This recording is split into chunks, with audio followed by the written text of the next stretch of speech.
नमस्कार, आभार, अभिनंदन, स्वागत आप सभी का 1.25 लाख में 1.25 लाख का आगाज करें उससे पहले आप सभी दर्शकों का तहे दिल से शुक्रिया। महज 73 दिनों में 1 लाख से ज़्यादा सब्सक्राइबर अब हमारे पूरे हो चुके हैं। बहुत छोटे सफ़र में, बहुत कम समय में आप लोगों ने जो प्यार, जो स्नेह, जो दुलार दिया है, उसके लिए आप सभी का हाथ जोड़ करके अभिनंदन। आप सबसे उम्मीद है कि इसी तरीके से अपना प्यार आप बरसाते रहेंगे और इस छोटे समय में जो पहला पड़ाव हमने पार किया है, बहुत लंबा सफ़र है, ऐसे में आप ऐसे ही उत्साह के साथ अपना स्नेह, अपना प्यार हम लोगों के साथ बरकरार रखिए। लंबा रास्ता है और साथ मिलकर के चलेंगे तो नई ऊंचाइयां छूते ज़्यादा वक्त नहीं लगेगा। तो आप सभी का बहुत बहुत शुक्रिया, बहुत बहुत धन्यवाद 1 लाख के आंकड़े को महज 73 दिनों में पूरा करवाने के लिए। चलिए अब बात लौटते हैं 1.25 लाख में। 1.25 लाख में सवाल कई सारे हैं। सबसे पहला सवाल यही कि छोटे हफ्ते में क्या ये जो तेज़ी है, ये जो रिकवरी है, वो बरकरार रहेगी या फिर मुनाफा वसूली हावी होती हुई दिखाई देगी। खास तौर से आईटी शेयरों में जो रिकवरी है, आईटी शेयरों में अब क्या करें, इतनी पिटाई के बाद क्या पैसे लगा सकते हैं। मेटल शेयरों में शानदार रिकवरी है, वहाँ पर कौन से वो चुनिंदा शेयर हैं जहाँ पर बाइंग करनी चाहिए। ये वो तमाम सवाल हैं जिनके उत्तर आज के कार्यक्रम में हम तलाशेंगे। आप लगातार हमारे साथ बने रहिए और अब विशेष मेहमान आज के जो हैं हमारी, उनसे आपको रूबरू कराते हैं। हमारे साथ आज की विशेष चर्चा में आस्था जैन जी जुड़ चुकी हैं हिम सिक्योरिटीज से। आस्था मैम, बहुत बहुत शुक्रिया आपका आज की इस चर्चा में शामिल होने के लिए। और काफ़ी अच्छा दिन है मैम, छोटा हफ्ता है लेकिन तेजी काफ़ी ज़बरदस्त है। सस्टेन करेगी ये रैली? गुड आफ्टरनून विपुल जी। देखिए विपुल जी, जिस तरह से पिछले हफ्ते में हमने एक दौर देखा था, थोड़ा तेजी, और वेडनेसडे को जो एक पूरा अनाउंसमेंट डोनाल्ड ट्रंप की तरफ से हुआ तो पूरा हफ्ते की तस्वीर ही बदल दी। तो मुझे ऐसा लगता है कि अब कुछ फेवर दे रहे हैं, कुछ पॉइंट्स हैं जो इंडिया को फेवर कर रहे हैं। उसमें सबसे पहले देखिए डॉलर की जो ये वीकनेस है, 100 के नीचे आ चुका है, जो डॉलर इंडेक्स है जिसमें कि आप मानते हैं कि मेजर इकोनॉमीज से वो कॉन्स्टिट्यूट होता है, तो वो 100 के नीचे आ चुका है। वो सबसे बढ़िया यहाँ पे पॉजिटिव लगता है। और अगर यहाँ पे रिजल्ट्स ने साथ दिया तो डेफिनेटली ये जो तेजी है ये सस्टेनेबल होनी चाहिए, ऐसा मुझे लग रहा है। तो एटलीस्ट अभी नियर टर्म में बहुत बड़ी गिरावट का दौर देखने को मिलेगा, ऐसी संभावना काफी कम लगती है। इंट्राडे की बात करें तो आज भी हमने निफ्टी में एक तेजी देखी थी। मुझे लगता है कि ये जो निफ्टी की तेजी है ये थोड़ी और जारी रह सकती है, लेकिन अब थोड़ा सावधानी से करें, क्योंकि हमने लास्ट 2-3 दिन में निफ्टी में जिस तरह से एक गैप्स के साथ बड़ी बड़ी तेजी देखी है, तो कभी कभी ऐसा भी होता है कि वो गैप फिल करने के लिए मार्केट थोड़ा करेक्ट होता है, थोड़ी सांस भरता है। तो थोड़ा सावधानी से ट्रेड करें। पर आज के दिन में मुझे लगता है निफ्टी की तेजी जारी रहनी चाहिए, प्रोवाइडेड अगर निफ्टी अपना जो इंपॉर्टेंट यहाँ पे रेसिस्टेंस है 23,370, यहाँ से ज्यादा नहीं है, 25-30 पॉइंट नीचे ऊपर की मैं बात कर रही हूँ। 23,370 के ऊपर आधा घंटे तक अगर निफ्टी सस्टेन कर जाता है तो फिर निफ्टी की जो ये तेजी है वो उसको ऊपर की तरफ आराम से जो लेवल्स हमें देखने को मिलेंगे वो 23,450-470 तक भी जा सकता है। तो इंट्राडे में भी निफ्टी तेज लगती है, लेकिन जो मैंने लेवल्स दिए हैं उनको टिकना जरूरी है और उसी के ऊपर तेजी करें। अच्छा, डाउनसाइड की भी अगर बात कर ले तो इंट्राडे में जो वीकनेस आएगी वो 23,210 के नीचे आएगी। 210 के नीचे गया तो फिर निफ्टी में थोड़ी सी वीकनेस हमें देखने को मिलेगी। दोनों ही तरफ के लेवल्स मैंने दिए हैं, उनका ध्यान रखते हुए ही ट्रेड करें, क्योंकि आज काफी बड़ी तेजी हम ऑलरेडी देख चुके हैं। चलिए, तो लेवल्स का अवश्य ध्यान रखें आज की इस तेज़ी में, आज की इस रिकवरी में। लेकिन मैम, जब से हमने थंब लगाया तब से बड़ी संख्या में दर्शकों के सवाल आ रहे हैं आपके लिए और एक एक करके तमाम प्रश्नों के उत्तर जो है हम देने की कोशिश करेंगे अपने दर्शकों के। श्वेता जी के प्रश्न के साथ शुरुआत करते हैं। श्वेता मैम कह रही हैं कि क्या मारुति सुजुकी के शेयर में करंट प्राइस में बाइंग की जा सकती है? तो चूंकि ऑटो में आज काफ़ी शानदार रिकवरी है मैम, और उसमें हम देख रहे हैं कि टाटा मोटर्स लीड करता हुआ, लेकिन इनका सवाल मारुति को लेकर के है। लेकिन मारुति के बाद आपको जब टिप्पणी मैं चाहूँगा कि एक बार टाटा मोटर्स पे भी आप करें, क्योंकि आज 4.5-5% की तेज़ी है। मारुति मैम 3.25% ऊपर इस समय 11,932 का लेवल देखने को मिल रहा है। फ्रेश एंट्री करना चाह रही हैं श्वेता जी, क्या इस तेज़ी में कर लें? देखिए, फ्रेश एंट्री के लिए थोड़ा सा रुक जाए, क्योंकि आज काफी तेज हो गया है ये काउंटर। तो इस समय फ्रेश एंट्री के लिए मुझे लगता है कि थोड़े मौके नीचे की तरफ ढूंढे, जैसे कि 11,931 जो मेरे चार्ट्स पे अभी इसके प्राइजेस आ रहे हैं, तो वहां पे ये काउंटर चल रहा है 930 के जोन में। तो मैं ये मानती हूँ कि जब तक एक बार थोड़ा नीचे में 11 900 860 के आसपास मिले तो वहां पे तेजी करे, अभी रुक जाएं, क्योंकि ये आज के दिन में काफी ज्यादा तेज हो गया है। वैसे मारुति अच्छा ही लग रहा है और ये अब जो तेजी आई है ये इसे मुझे काफी ब्राइट चांसेस लग रहे हैं कि ऊपर में एक बार जिसे हम बोल सकते हैं 12,065 से 12,100 तक के लेवल्स तक आराम तक लेके जाएगी। तो ये छोटे टारगेट्स हैं। बड़े टारगेट्स में अगर हम बात करें तो अभी 12,300 से 12,500 के भी बड़े टारगेट देखने को मिलेंगे, प्रोवाइडेड ये तेजी अगर जारी रही। तो खरीदारी तो करनी चाहिए मारुति के स्टॉक में, लेकिन थोड़े से लोअर लेवल पे, क्योंकि आज के दिन ये काफी ज्यादा तेज हो गया। ठीक है, तो यहाँ पर अभी थोड़ा सा ज़्यादा तेज़ी आ गई है श्वेता जी, तो आप जो है ध्यान रखिए, क्या कुछ आपको समझाया बताया जा रहा है। लेकिन इस बीच अगली दर्शक गायत्री अधिगा जी हैं। गायत्री जी कह रही हैं, नमस्कार विपुल सर एंड आस्था मैम, आपका शो कभी मिस नहीं करती हूँ। थैंक यू गायत्री जी आपका इसके लिए। गायत्री जी ने कई सारे सवाल पूछे हैं, जिसमें बीडीएल है, टाटा पावर है, अदानी पोर्ट है। मैम सबके उत्तर मिल जाएंगे आपको, थोड़ा सा प्रोग्राम आपको देखना पड़ेगा। अभी एक सवाल लेते हैं खाली अदानी पोर्ट, लेकिन बाकी के शेयर भी आज हम चर्चा उस पर अवश्य करेंगे। अदानी पोर्ट पे मैम आज एक खबर भी आ रही है, और ये वॉल स्ट्रीट जर्नल के हवाले से खबर आई है कि ट्रंप एडमिनिस्ट्रेशन ने वाइट कॉलर लॉ इन्फोर्समेंट को वापस लिया है। थोड़ी देर में और डिटेल आएगी तो और डिटेल में इस पर बातचीत करेंगे। लेकिन जो है, अगर ये वाइट कॉलर का कानून अगर वापस लिया जाता है तो इसमें जो है ख़ास तौर से जो foreign bribery, public corruption, money laundering, crypto market से जुड़े हुए जो मामले हैं वो जो है उसमें एग्जीक्यूशन प्रोसिक्यूशन नहीं होगा। तो ये खबर है, और उसके बाद से हम देख रहे हैं अदानी समूह में काफ़ी अच्छी तेज़ी शानदार देखने को मिल रही है। अदानी पोर्ट इस समय 1200 के ऊपर अप ट्रेड करता हुआ दिखाई दे रहा है, और अच्छी मजबूती यहाँ पर पूरे अदानी समूह में देखने को मिल रही है। अदानी पोर्ट इस समय 4% के आसपास की मजबूती के साथ कामकाज करता हुआ। मैम क्या सलाह रहेगी अभी अदानी के पोर्ट के ऊपर आपकी? देखिए, अदानी पोर्ट का स्टॉक जो है विपुल जी वो तेजी में लग रहा है, बढ़िया। यहाँ पे मोमेंटम इंडिकेटर्स बने हुए हैं जो ये दर्शाते हैं कि ये जो काउंटर है ये 1225 का लेवल, तो यहाँ पे 1225 से 30 तो जाएगा ही, काफी ब्राइट चांसेस है।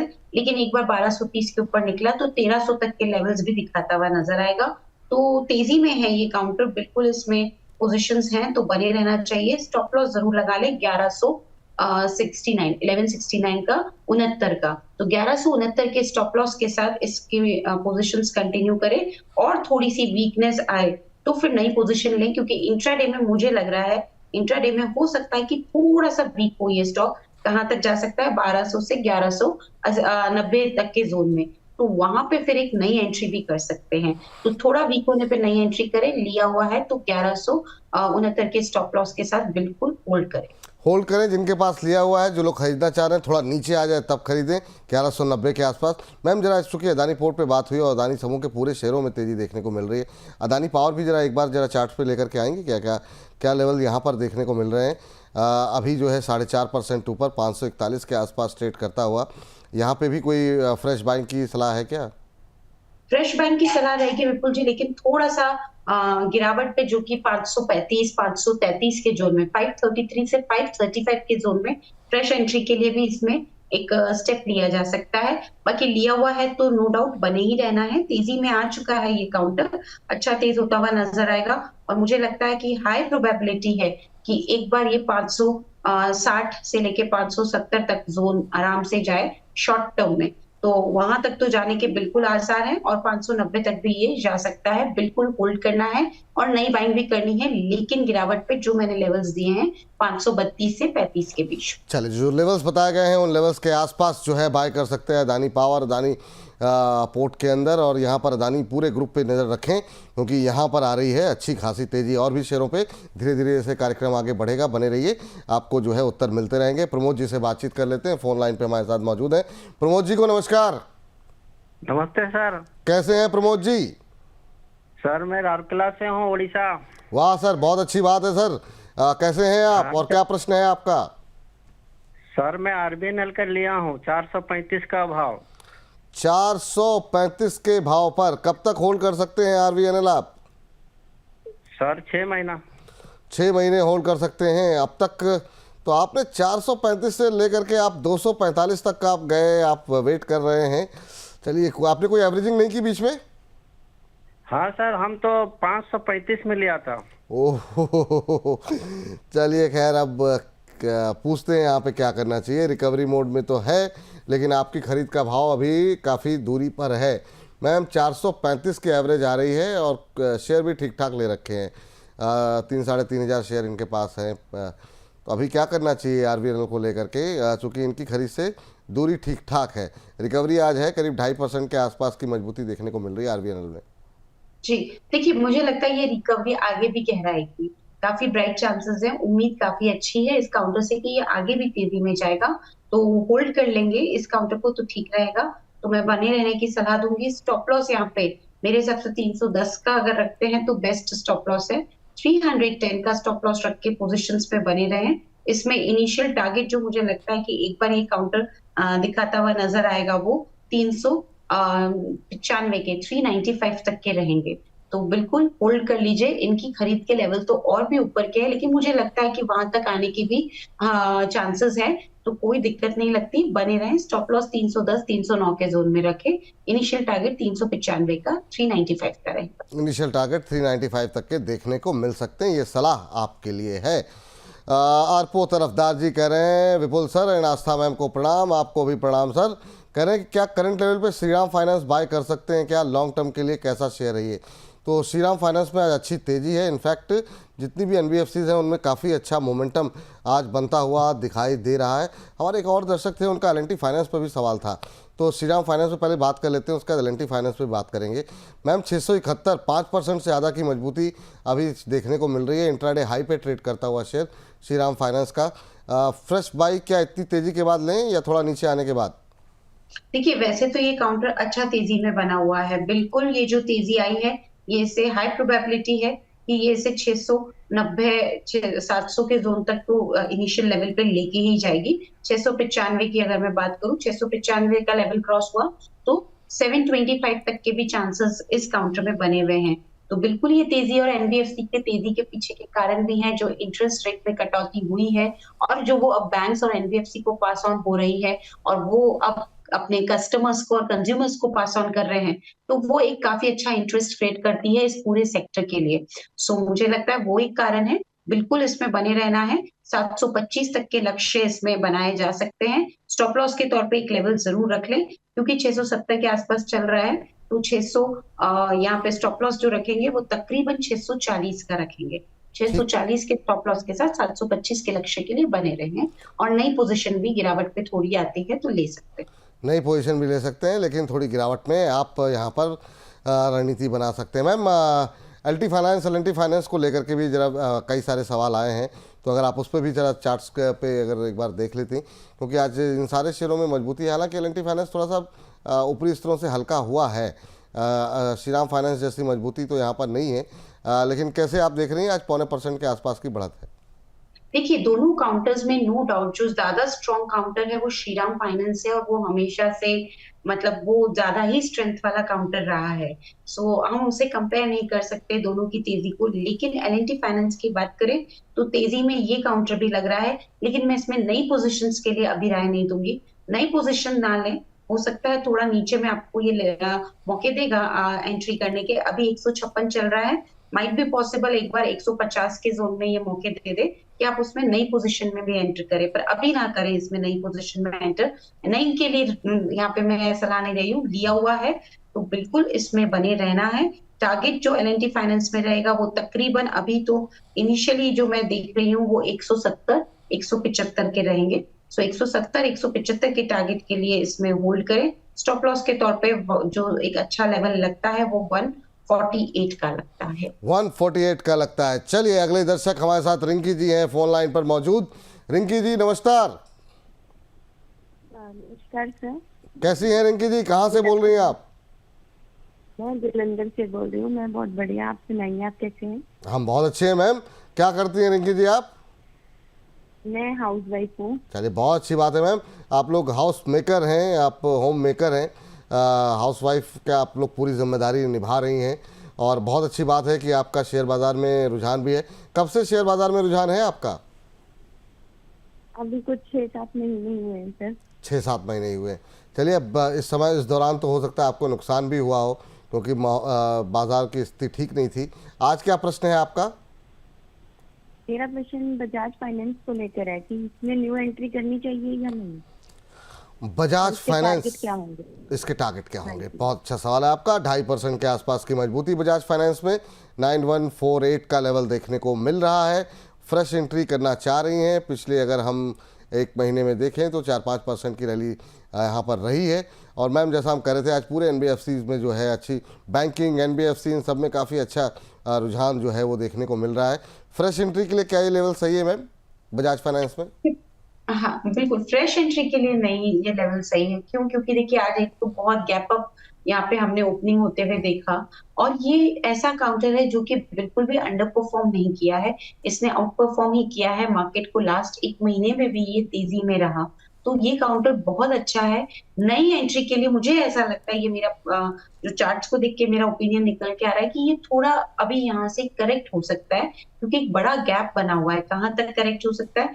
ये अभी चल रहा है 9154 के आसपास। बजाज फाइनेंस की बात की है या बजाज हाउसिंग फाइनेंस की? नहीं, बजाज फाइनेंस की बात की है। शेयर शायद बजाज हाउसिंग फाइनेंस का दिखा रहे, बात हमने बजाज, उनका सवाल बजाज फाइनेंस की का है, जो कि अभी 9153 पे ट्रेड करा। जी जी बिल्कुल, तो बजाज फाइनेंस में तो बिल्कुल यहाँ पे एंट्री करेंगे, लेकिन अभी नहीं। मेरे हिसाब से 150 पॉइंट नीचे, यानी कि 8,980 या फिर 9,000 के स्तर पे। तो 9,000 के स्तर पे आप इसमें करिए एंट्री, अभी मत करिए क्योंकि आज बहुत तेज हो गया है। ऊपर में 9260 जाके अभी थोड़ा सा नीचे आया है, तो ये मौके देगा आपको अच्छी जगह पे एंट्री करने के, मुझे ऐसा लगता है। इसलिए अभी रुक जाइए और जो लेवल्स बताए गए हैं वहां पे एंट्री करें। टारगेट कहाँ तक के देख सकते हैं? मुझे लगता है कि अब जो इसमें नेक्स्ट लेवल्स हमें देखने को मिलेंगे टारगेट के तौर पे, वो आराम से हम मान सकते हैं 9,400 से 9,500 के। 9,400 से 9,500 थोड़ा नीचे आने के बाद लेवल्स का ध्यान रखते हुए फिर बाय कीजिए रिंकी जी, वो ज़्यादा बेहतर रहेगा आपके लिए। अब अगला प्रश्न किसने भेजा है हमें, और ये प्रश्न भेजा गया है शर्मी जोशी जी की तरफ से। कह रहे हैं good afternoon sir, I am big fan of your show and Aastha ma'am. Thank you Sharmi ji कार्यक्रम को पसंद करने के लिए, और आस्था मैम के तो सभी लोग फ़ैन हैं, तो अच्छी बात है कि आप उनके फ़ैन हैं। और इनका सवाल है मैम पीएफसी को लेकर के। बात पीएफसी से शुरू करेंगे और फिर थोड़ा सा कोशिश करेंगे कि पूरे पावर पैक पे जो है बातचीत कर लें, क्योंकि बहुत सवाल पावर पे आज हैं, काफ़ी अच्छी तेज़ी भी है। इन्होंने 411 पे लिया हुआ है, 421 का भाव है, 10 रुपये इनके बन रहे हैं। और ये कह रहे हैं कि यहाँ पर नेक्स्ट टारगेट क्या हो सकते हैं, शॉर्ट टर्म टारगेट। क्या अभी प्रॉफिट बुक करना चाहिए या फिर इन्हें होल्ड करना चाहिए?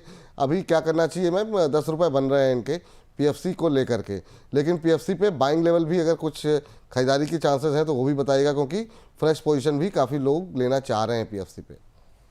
देखिए मैं आपको बताती हूँ, पीएफसी और पावर क्षेत्र की सभी कंपनियां काफी बढ़िया लग रही है, तो हाई प्रोबेबिलिटी है, बड़ी संभावना है कि ये जो लेवल्स हमें देखने को मिल रहे हैं इससे भी आगे के लेवल्स देखने को मिलेंगे। अब मैं सबसे पहले अगर पीएफसी की बात करूं तो ये अभी चल रहा है 421 के स्तर पे, और मुझे जहां तक लगता है कि ये पूरी एक बार एक जो चाल बना सकता है वो इसको मुझे लगता है जहां तक लेके जाएगी वो 450 तक लेके जाएगी।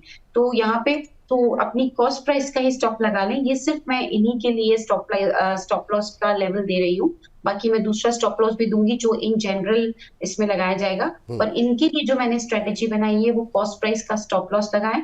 450 तक के लेवल का अगर ये रुक सकते हैं, वेट कर सकते हैं और थोड़ा सा रिस्क ले सकते हैं, क्योंकि रिस्क सिर्फ मैं इसलिए बोल रही हूँ विपुल जी की ये मार्केट में उठा पटक बहुत है, तो वहां पे अगर थोड़ा सा ये इतना धैर्य रख सकते हैं तो फिर इसमें बिल्कुल बने रहिए। 450 तक के लेवल की काफी चांसेस हैं, अगर सब कुछ ठीक रहा तो 450 ये काउंटर दिखाता हुआ नजर आएगा। होल्ड कर लीजिए कॉस्ट प्राइस के स्टॉप लॉस के साथ। अब बाकी लोगों को जिनके पास भी होल्डिंग है और वो अगर हमें सुन रहे होंगे तो उन्हें भी मैं यही सलाह दूंगी कि इस काउंटर में बने रहना है 404 के स्टॉप लॉस के साथ। टारगेट इसमें वही रहेगा 450 से 455 का इनिशियली। नई खरीद जिनकी आप बात कर रहे थे वो भी चाहे तो कर सकते हैं, अभी के लेवल पे भी कर सकते हैं, या फिर 417 तक में आता है ऊपर नीचे, अगर दिन भर की उठापटक में 417-18 के जोन में मिलता है तो वहां पे भी कर सकते हैं। ठीक, तो ये बात तो यहाँ पर हो गई पीएफसी को लेकर के, लेकिन मैम इरेडा के आज हैं रिजल्ट्स,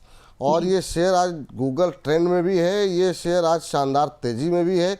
अब नतीजों के बाद फिसलेगा नहीं फिसलेगा वो देखना होगा, रिजल्ट्स कैसे आते हैं, निगाहें हमारी लगी हुई हैं, लेकिन 162 के आसपास कैसा लग रहा है? दोनों तरह के व्यूअर के लिए। एक तो इस इरिडा ऐसा शेयर है जो कि मुझे लगता है कि हर लेवल पे लोगों की एंट्री है। वो 34 रुपये से चल करके ये शेयर जिस रफ्तार में 310 तक गया था, मुझे लगता है कि हर लेवल पे लोगों की एंट्री है, हायर से लेकर के लोअर तक। क्या सलाह रहेगी अभी करंट लेवल पे, और जो लोग खरीदारी करना चाह रहे हैं उनके लिए भी?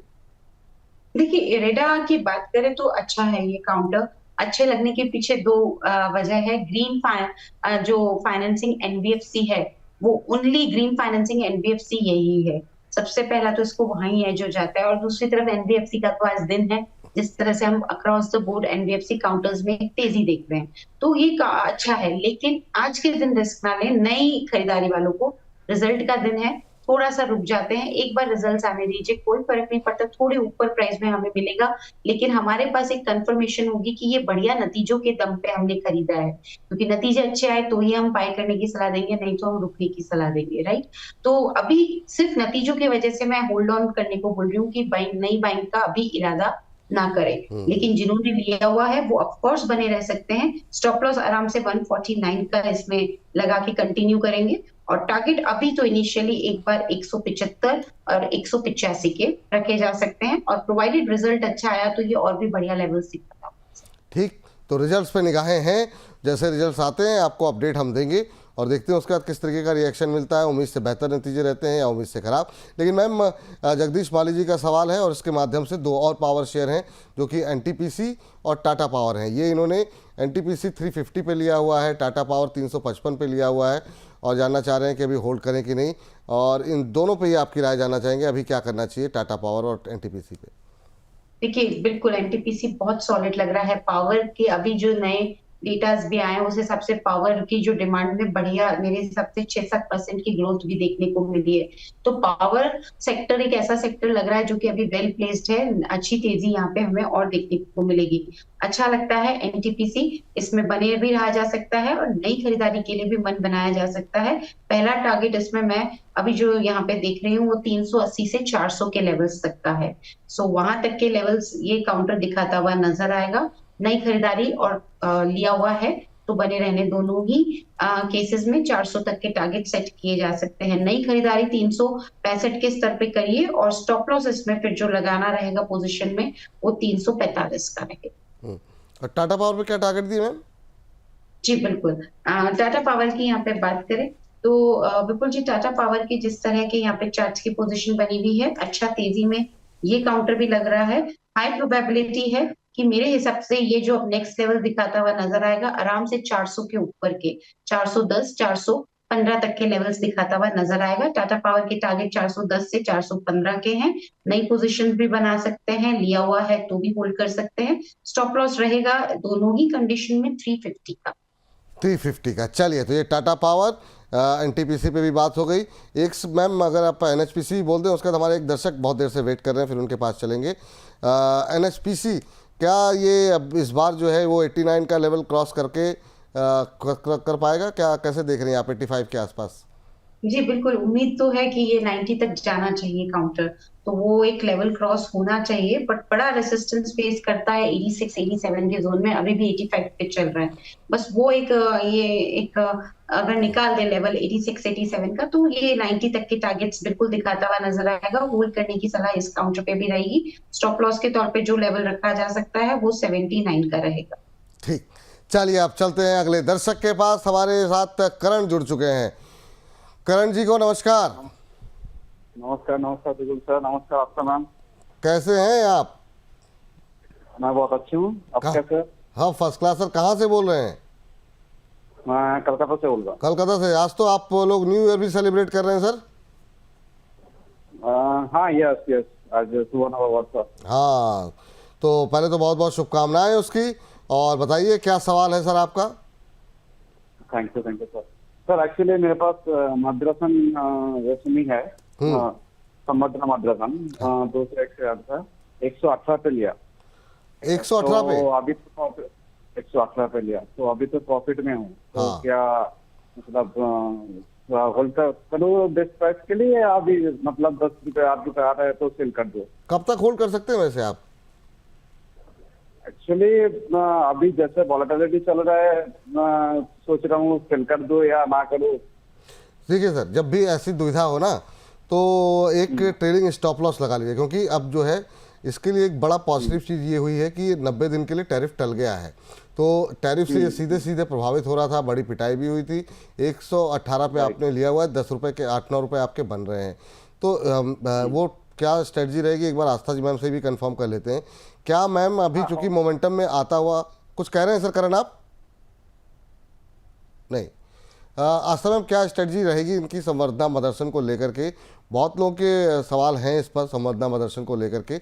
और दूसरा, आज के मोमेंटम में क्या अभी फ्रेश बाइंग भी की जा सकती है क्या? इनके लिए नहीं, बाकी दर्शकों के लिए, और इनके मन में जो घबराहट है वोलेटिलिटी को देखते हुए आप क्या सजेस्ट करेंगे?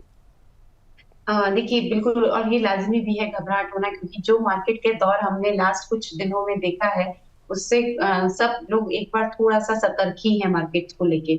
अभी देखिए, मैं सबसे पहले सर के लिए ही एक राय देती हूँ। आप 120 का स्टॉप लॉस लगाइए। आपकी खरीदारी 118 की है, आप 120 का स्टॉप लॉस लगा लीजिए और बने रहिए। मुझे ऐसा लगता है कि बिल्कुल ये काउंटर जिस हिसाब से अब थोड़ा सा तेज हो रहा है, ये कोशिश कर रहा है और ज्यादा तेजी होने की, जिसमें मुझे लगता है कि आराम से अब जो नेक्स्ट लेवल हमें देखने को मिलेंगे वो 135 तक के रहेंगे। सो ये छोटे टारगेट्स हैं, बाकी उसके ऊपर तो 140 150 के भी लेवल्स हमें देखने को मिल सकते हैं। लेकिन ये सब लेवल्स आने किस पे निर्भर करते हैं कि जो ये ग्लोबल न्यूज फ्लो बना हुआ है ये इसके लिए लगातार पॉजिटिव आता रहे। अभी तो ये एक्सटेंशन मिला है, लेकिन अगर ट्रम्प साहब की तरफ से थोड़ा सा ऑटो सेक्टर को लेके कुछ और नरमी का रुख आता है तो मेरे को लगता है कि ये अच्छा खासा बूस्टर होगा। और अगर चीन कोई यहाँ पे कोई कड़ा कदम नहीं उठाता है, बल्कि चीन भी अगर नरम हो जाता है, तो वो ऑटो सेक्टर के लिए वाकई में एक अच्छा तेजी का एक माहौल बना देगा। तो फिर भी आपका तो कॉस्ट प्राइस 118 का है थैंकफुली, तो कोई दिक्कत नहीं है। 120 के क्लोजिंग बेस के स्टॉप लॉस के साथ होल्ड कर लीजिए। 135 का पहला लक्ष्य है। सब कुछ ठीक रहा तो ये थोड़े समय में 140 से 50 के लेवल्स पे दिखाता हुआ नजर आएगा, तो उस पे अभी ध्यान रखा जा सकता है। ठीक, उस पर भी ध्यान रखा जा सकता है। चलिए, अब इस बीच एक और थीम पकड़ने की कोशिश करते हैं फटाफट। 2-4-5 मिनट में कुछ एक शेयर डिस्कस करते हैं, वो है डिफेंस की। आज डिफेंस पे मैम काफ़ी अच्छा मोमेंटम देखने को मिल रहा है। बीडीएल पे हमारे एक दर्शक का सवाल था, सवाल मिस हो गया मुझसे, माफ़ी चाहेंगे आपका। सबसे पहले शुरुआत करना चाहेंगे मझगांव से। मुझे खबर नहीं पता क्या है यहाँ पर, लेकिन क्या शानदार मोमेंटम है। 9.5% के आसपास की तेज़ी।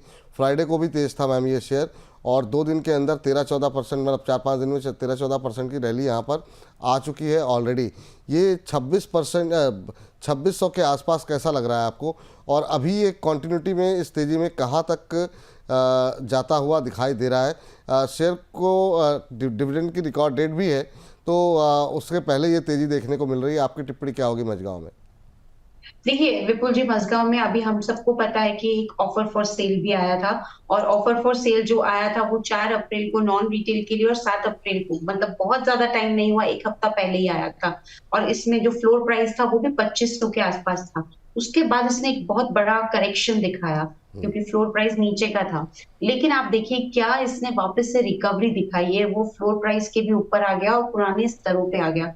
तो ये एक इंटरम स्ट्रेंथ दिखाता है इस काउंटर की। मुझे लगता है कि मझगांव डॉक अच्छा खासा अभी स्ट्रेंथ में बना हुआ है, तेजी का कैंडिडेट है। नेक्स्ट टारगेट इसमें 2700 से लेके 2800 तक के बिल्कुल यहाँ पे, क्योंकि 2657 चल रहा है तो 2700 कोई बड़ा लेवल मैं नहीं दे रही हूँ, लेकिन 2800 तक जाने की यहाँ पे हाई प्रोबेबिलिटी है। ये काउंटर ऐसा लगता है कि अगर हमने इनफैक्ट ओएफएस पे मैंने जो रिपोर्ट निकाली थी तो मैंने सब्सक्राइब करने की भी सलाह दी थी लॉन्गर टर्म के लिए। सो मैं अपनी राय पे कायम हूँ। ये 2800 तक के लेवल्स यहाँ पे दिखाता हुआ नजर आ सकता है, बिल्कुल बने रहना है। नई खरीदारी की जहां तक बात है, आज बहुत तेज हो गया तो आज इसको छोड़ देते हैं, थोड़ा सा नीचे आ जाएगा तब हम इसमें नई खरीदारी का भी एक मूड बना सकते हैं, जो कि 2600 के आसपास या 2580 के आसपास रहेगा। तो उन लेवल्स पे नई खरीदारी भी करें, और टारगेट तो अभी 2800 का रख सकते हैं, स्टॉप लॉस 2470 का रख सकते हैं। अगर इसको अभी ना लें तो क्या बीडीएल ले लें? बीडीएल भी काफ़ी तेज़ है, 5% तेज हो गया आज, और अब 1400 की तरफ बढ़ता हुआ दिखाई दे रहा है। 1390 के आसपास ट्रेड करता हुआ। इसमें भी अगर हम देखें पिछले 1 महीने के अंदर 25-26% की रैली आ चुकी है, काफ़ी शानदार मूव दिखा चुका है। अभी क्या और ज़्यादा अपसाइड की संभावना है? जिनके पास है उनके लिए क्या राय है, और जो लोग एंट्री लेना चाह रहे हैं उनके लिए क्या अभी गुंजाइश है? देखिए बिल्कुल 1400 के ऊपर जाने के चांसेस काफी काफी स्ट्रांग हैं बीडीएल में भी। मुझे दोनों ही काउंटर अच्छे लग रहे हैं, बस एक ही चीज है कि आज ये दोनों काफी तेज हो गए, तो मेरा कहना सिर्फ यही कि खरीदारी दोनों में की जा सकती है, लेकिन थोड़ा सा निचले स्तरों पे करेंगे तो बेटर रहेगा। तो बीडीएल के लिए भी यही मैं कहूंगी कि ये आता है 1370 के जोन में, ज्यादा नीचे नहीं दे रही हूँ, 20 रुपए नीचे की बात कर रही हूँ, तो 1370 के जोन में आता है तो वहां पे खरीदारी करें। लिया हुआ है तो बिल्कुल इसमें बने ही रहना है। स्टॉप लॉस इसमें जो रखा जाएगा पोजीशन पे वो तकरीबन 1220 का रहेगा, और टारगेट इसमें आराम से यहाँ पे जो सेट किए जा सकते हैं वो 1400 से 1500 के बेसिकली देखा जाए तो 1500 तक के टारगेट सेट किए जा सकते हैं। 1500 तक के टारगेट देखने के सेट किए जा सकते हैं। अब ज़रा नज़र लेके चार्ट्स पे लेकर के आते हैं बीएल को। बीएल 2.25% हालांकि ऊपर है, 291-92 का लेवल यहाँ पर देखने को मिल रहा है। काफ़ी सारे एनालिस्ट अब कह रहे हैं कि इसमें प्रॉफिट बुक करना चाहिए, लेकिन क्या मैम जिस तरह की रफ्तार इस समय देखने को मिल रही है डिफेंस पैक में, क्या अभी प्रॉफिट बुक करें या फिर अभी थोड़ा और वेट करना चाहिए, क्योंकि ये दोबारा रैली आती हुई दिखाई दे रही है। 291 के आसपास कैसा लग रहा है आपको? मेरे को लग रहा है और होपफुली मेरा ये कन्विक्शन सही जाए कि ये 300 के पार जाने की कोशिश कर सकता है। 320 तक के लेवल्स मुझे लगता है कि शायद ये दिखाता हुआ नजर आए। 320 नहीं तो अभी तो मैं इनिशियली 305 तक के लेवल्स यहाँ देख रही हूँ। ऐसा मुझे लगता है, क्योंकि मार्केट का मूड भी अच्छा चाहिए इसको वहां तक ले जाने के लिए। अगर वो रहा तो ये 300 के पार भी जाता हुआ नजर आएगा, इसलिए प्रॉफिट बुक अगर थोड़ा रिस्क ले सकते हैं तो होल्ड कर लीजिए। 300 के ऊपर के लेवल्स मुझे लगता है दिखाएगा ये काउंटर, वहां पे प्रॉफिट बुकिंग करी जा सकती है। मीनवाइल स्टॉप लॉस के साथ होल्ड करेंगे जो कि 270 के स्तर पे आ रहा है। टारगेट रखा जाएगा 305 से 315 के। ठीक, तो ये सलाह आपके लिए जो है वो बीएल पे निकल के आ रही है। एचएल को जरा स्क्रीन पर लेकर के आते हैं फटाफट। एचएल में अगर हम देखें तो अभी करीब 2.25% के आसपास की तेजी, 4182 का लेवल देखने को मिल रहा है मैम। और एचएल में भी हाल फिलहाल में काफ़ी सारे नए ऑर्डर कंपनी को मिलते हुए दिखाई दिए हैं। अच्छा मोमेंटम भी रहा है, एक महीने में 21% के आसपास की रिकवरी भी रही है। और अपसाइड बाकी है यहाँ पर। देखिए एचएल में क्योंकि ऑलरेडी काफी अच्छी तेजी आ चुकी है, तो मुझे लगता है थोड़ा सा अपसाइड यहाँ पे लिमिटेड हो जाता है। तो इन तीनों काउंटर्स में बीडीएल, मजगांव डॉक, मतलब चारों में बेस्ट प्लेस तो बीडीएल, मजगांव डॉक और भारत इलेक्ट्रॉनिक्स हैं, क्योंकि उनमें इतनी तेजी नहीं आई। तो एचएल में थोड़ा मुझे लगता है कि नीचे आएगा तब इसमें खरीदारी के मौके ढूंढे, अभी ना इसमें एंट्री करें। और लिया हुआ है तो भी स्टॉप लॉस के साथ बने रहें, क्योंकि यहाँ का जो अपसाइड है वो अभी इनिशियली मुझे 4400 तक का लगता है, लेकिन थोड़ा नीचे आएगा इसमें तब खरीदारी करेंगे बेटर रहेगा, क्योंकि इस काउंटर ने अच्छा रिटर्न दिया है ऑलरेडी इस खराब मार्केट में। इस सेगमेंट को से आगे बढ़ें उससे पहले जब मैम कोचिन शिपयार्ड पे एक और नज़र डाल लीजिए। 3.25% ऊपर है, 1448 का लेवल देखने को मिल रहा है। इसमें भी फ्राइडे थर्सडे को अच्छी रैली जो है वो देखी थी। पिछले 4-5 दिनों में 10-11% की रिकवरी यहाँ पर आई है, लेकिन फिर भी बाकियों के मुकाबले कम चला है ये शेयर। जी कोचिन शिपयार्ड की बात करें तो आराम से ये 1500 जिसे हम बोल सकते हैं 1510, 1515 तक जाने की गुंजाइश रखता है ये काउंटर। तो ये काउंटर भी अच्छा लग रहा है, 1515 तक के लेवल दिखाता हुआ नजर आएगा। बने रहे, नई पोजीशंस भी ली जा सकती है। स्टॉप लॉस 1380 का रखें। ठीक, तो चलिए ये बात हो गई डिफेंस को लेकर के। अब सबिया सैयद जी कह रही हैं, Vipul sir and Aastha ma'am good afternoon. Very good afternoon. Sabiya ji कह रही हैं कि कैंटाबिल लेकर के बैठे हुए हैं 320 पे इन्होंने कैंटाबिल के शेयर लिए हुए हैं। अभी जो है कैंटाबिल का भाव चल रहा है 256। आज हालांकि काफ़ी तेज़ है, 4.5% ऊपर, लेकिन इनकी खरीद से तो काफ़ी दूरी है। कंजम्पशन स्टोरी को लेकर के काफ़ी लोगों ने इस तरह के शेयरों में दांव लगाए, लेकिन बाजार की गिरावट में बुरी तरह पिटे ये शेयर। अभी क्या करना चाहिए मैम? 255 के आसपास चल रहा है, इनकी बाइंग 320 की है। जी कैंटाबिल के अगर हम शेयर्स की बात करें तो देखिए इसमें मुझे लगता है कि वैल्यूएशन वाइज ये फुल्ली प्राइस था, अपने इंडस्ट्री पी के मल्टीपल के आसपास था, लेकिन ग्रोथ अच्छी आई है। और ये वाली जो स्टोरी है कंजम्पशन वाली, ये शायद आगे चल सकती है, तो होल्ड कर लीजिए, उम्मीद रखिए। मुझे लगता है कि यहाँ पे इनके जो कॉस्ट प्राइस है उसके बेहद नजदीकी आता हुआ नजर आएगा। बने रहने की सलाह है। अभी 256 के आसपास चल रहा है, इसमें जो टारगेट सेट किए जा सकते हैं वो 285 तक के करे जा सकते हैं, तो होल्ड करना है 240 के स्टॉप लॉस के साथ। चलिए चलते हैं, सत्यजीत जी से बातचीत करते हैं, गुरुग्राम से हैं हमारे साथ। सत्यजीत जी नमस्ते। गुड आफ्टरनून, कैसे हैं sir? Very good afternoon Satyajit ji, आप कैसे हैं? हम बहुत अच्छे हैं। क्या करते हैं गुड़गांव में आप? आपको काफी दिनों से मनी लाइन में ढूंढ रहे थे सर, आप यहाँ बैठे हैं। अरे सर, मतलब क्या ही कहा जाए। और वो डायलॉग है ना दीवार का, मतलब मुझे लगता है बिल्कुल आपने, सर, बिल्कुल। कि तुम लोग मुझे वहां ढूंढ रहे थे और मैं तुम्हारा यहाँ इंतजार कर रहा था।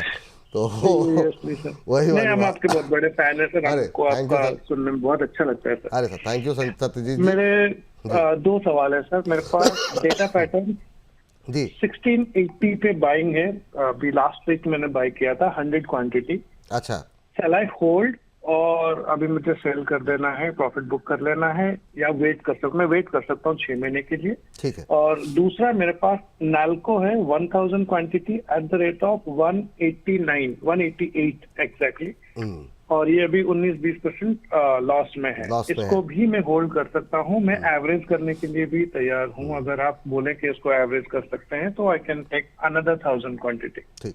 एक तो जो दूसरी वाला आपका शेयर है नाल्को, इसमें समस्या Yes, ये है sir. कि ये अंतर्राष्ट्रीय इवेंट जो है, इंटरनेशनल इवेंट से बहुत ज़्यादा ड्रिवन होता है। अब ये है कि थोड़ा Okay. टैरिफ को लेकर के टेरर कम हुआ है, तो मेटल में शार्प रिकवरी देखने को मिल रही है, खासतौर से एल्युमिनियम के अंदर भी। तो आज इसमें काफ़ी अच्छी रिकवरी है, लेकिन ये क्या वाकई में जो है आपके भाव तक आएगा, ये थोड़ा सा भी, ये सब कुछ डिपेंड करता है इंटरनेशनल सिनेरियो पे। तो उस पर हम जरा मैम से राय लेंगे। लेकिन यहाँ पे काफ़ी अच्छा आपने जो है, काफ़ी अच्छा मुनाफा हो रहा है, और आज में 13% भाग गया है डेटा पैटर्न्स का शेयर। तो मैम, डेटा पैटर्न से शुरू करते हैं। यहाँ पर ये अच्छे प्रॉफिट में है, क्या एक बार प्रॉफिट बुक करें या कोई ट्रेलिंग स्टॉप लॉस के साथ इनको वेट करना चाहिए ताकि प्रॉफिट को और बढ़ा सकें? बिल्कुल जी, मैं एक बार इनकी कॉस्ट प्राइस जानना चाहती हूँ डेटा पैटर्न्स में। 1600 समथिंग बताई ना आपने सत्यजीत? 1680। 1680 पे लिया हुआ है, यानी एग्जैक्ट मान लीजिए 200 रुपये इनको पर शेयर बन रहे हैं, जो कि आज 200 रुपये भागा हुआ है। जी 1690 का ही एक स्टॉप लॉस लगा लीजिए और पोजीशन में बने रहिए। देखिए आज एकदम से बहुत ज्यादा भागा है, तो एक चीज हमेशा ये होती है कि जब कोई चीज एक दिन में इतने बड़े मूव दिखाती है तो दूसरे दिन थोड़ा सा सांस भरने के लिए नीचे भी आती है। तो हो सकता है कि कल ये थोड़ा सा नीचे है, बट स्टिल मुझे लगता है कि आप लॉन्ग टर्म के लिए अगर इसको रखेंगे, शॉर्ट टर्म का व्यू नहीं रखे, सिर्फ लॉन्ग टर्म का रखेंगे, तो ये हाई प्रोबेबिलिटी है कि ये एक बार यहाँ से हमें 2100 तक की जर्नी करता हुआ, ये तय करता हुआ नजर आए। तो बस वही बात है कि थोड़ा अगर अपन रिस्क ले सकते हैं, और स्टॉप लॉस भी आपकी कॉस्ट प्राइस के आसपास का मैं दे रही हूँ, वो लगा के एक बार हम होल्ड कर लें तो शायद हो सकता है कि हमें और भी अच्छे लेवल्स देखने को मिले। सो आप अगर इतना आप रुक सकते हैं और थोड़ा सा रिस्क ले सकते हैं तो मैं इसमें होल्ड करने की सलाह दूंगी 2100 के लक्ष्य के लिए। स्टॉप लॉस इनकी कॉस्ट प्राइस का ये रख के बने रह सकते हैं डेटा पैटर्न्स में। दूसरी तरफ इन्होंने नाल्को की बात की थी, नेशनल एल्यूमिनियम की। सो नेशनल एल्यूमिनियम में ये बोल रहे थे कि मैं एवरेज भी कर सकता हूँ। एवरेज मत करिए सर अभी, क्योंकि इसके चार्ट्स अभी भी इतने मजबूत नहीं हुए कि यहाँ से ये दौड़ लगा देगा और ये लेवल ऐसा मिल रहा है जो हमें वापस देखने को ना मिले, ऐसा कुछ लग नहीं रहा। तो अगर हम एवरेजिंग, हो सकता है कि बाद में एक बार थोड़ा नीचे और आ जाए, वहां आपको मौके दे, तो एवरेजिंग नहीं करनी है, सिर्फ इसमें होल्ड ही करना है। इसमें इंपॉर्टेंट लेवल है 156 157, ये इसके ऊपर के क्लोज देने लगेगा तो ये तेज हो जाएगा काउंटर 157 के ऊपर। बने रहिए आप नाल्को में भी, लेकिन एवरेज मत करिए। 137 के आसपास का स्टॉप लॉस लगा के, 137 का स्टॉप लॉस लगा के होल्ड करना है। और जो मैंने आपको बोला 156-57 के ऊपर निकला तो 180 तक की भी चाल करता हुआ ये नजर आ सकता है, बट एवरेजिंग के लिए अभी ये तैयार नहीं लगा। एवरेजिंग के लिए अभी तैयार नहीं है। उम्मीद करते हैं दोनों ही शेयरों में काफ़ी आपको डिटेल एनालिसिस यहाँ पर आस्था जी ने चार्ट्स का करके आपको बता दिया है। लेवल्स का ध्यान रखते हुए अपनी रणनीति बनाएं आप। सविता जी हमारे साथ फोन लाइन पर हैं, और हैं सरिता जी, माफ़ कीजिएगा, सरिता जी धौलपुर राजस्थान से हैं शायद। सरिता जी को नमस्कार। यस सर, नमस्कार। नमस्कार सर। कैसी हैं मैम आप?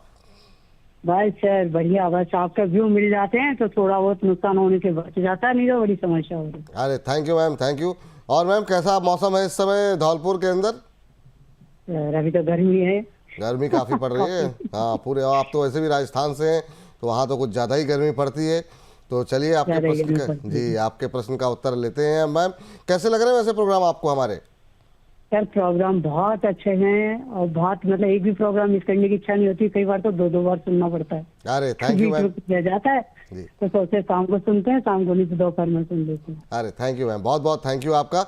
और आप लोग का ये प्रेम और उत्साह ही है कि हम लोग मात्र 2 महीने पहले हम लोग सोच नहीं पा रहे थे कैसे आगे बढ़ें, और आप लोगों के प्रेम ने मतलब 1-2 महीने के अंदर 73 दिन के अंदर 1 लाख से ज़्यादा सब्सक्राइबर हमारे पास जुड़े हैं। हमारे सर सारे लोगों ने सब्सक्राइब कर रखा है, जितने हम लोग काम करते हैं जी जी। अपना इतना फैमिली में रिलेशन वाले ने सबने कर रखा है। अरे thank you ma'am Sarita ji, और आप लोगों का प्यार ही है। थैंक यू मैम, बहुत बहुत धन्यवाद आप लोगों का। क्या प्रश्न है मैम आपका? सर मेरी 2 प्रश्न हैं, प्लीज दोनों ले लीजिएगा। एक छोड़ देती हो, एक बता देती हो हमें। नहीं आज दोनों ले ऐसा मत लेंगे, करिए। आज दोनों ले लेंगे जी। एक तो बताइए। सर गर्मी बहुत पड़ रही है तो मैं ब्लू स्टार पे डालना चाहती हूँ। ब्लू स्टार पे अच्छा, मेरे पास 13 शेयर है 2113 रुपए के रेट। 13 शेयर है किस रेट पे? ब्लू स्टार 2113 रुपए के हिसाब से। नहीं एक सेकंड लेना, एक सेकंड आपकी आवाज कट गई। लेना चाह रही हैं या ले चुकी हैं? मैं ले रखे हैं 2113। 2113, ठीक है 2113। दूसरा क्या है मैम? ओह कोई बात नहीं मैम, आप सरिता जी अपनी आईडी से आप जो है एक बार सवाल भेज दीजिए, जो कि आपसे वादा हुआ है कि आपके दोनों प्रश्न लिए जाएंगे, तो वादा आपका पूरा करेंगे हम। आप सवाल भेज दीजिए। 2123 के आसपास इन्होंने लिया हुआ है, अभी 2020 का लेवल देखने को मिल रहा है और इनको थोड़ा सा नुकसान यहाँ पर हो रहा है। लेकिन क्या मैम गर्मी की थीम को ध्यान में रखते हुए अगले 1-2 महीने के लिहाज से यहाँ पे पोजीशन अभी बना करके होल्ड करें? शेयर अच्छा चल रहा था लेकिन जो बाज़ार में गिरावट आई उसमें ये टूटा है काफ़ी तेज़ी के साथ। अभी क्या करना चाहिए इनको? क्या वेट करें, अभी होल्ड करें? जी बिल्कुल होल्ड कर लेंगे। इनकी कॉस्ट प्राइस जो 2130 की है वो बिल्कुल मुझे लगता है आने की संभावना है। क्योंकि इनिशियल टारगेट 2145 तक आ रहा है और उसके बाद 2265 का आ रहा है। तो मैम आप बने रहिए इसमें। मार्केट अगर साथ दिया, क्योंकि क्या हुआ है कि मार्केट जो टूटा उसकी वजह से ये काफी नीचे आ गए सारे काउंटर, और आगे भी अगर कोई दिक्कत वाली बात नहीं आती है तो ये तेज हो जाएगा। 1919 के स्टॉप लॉस के साथ होल्ड करना है। इनिशियल टारगेट 2145 और उसके बाद 2265।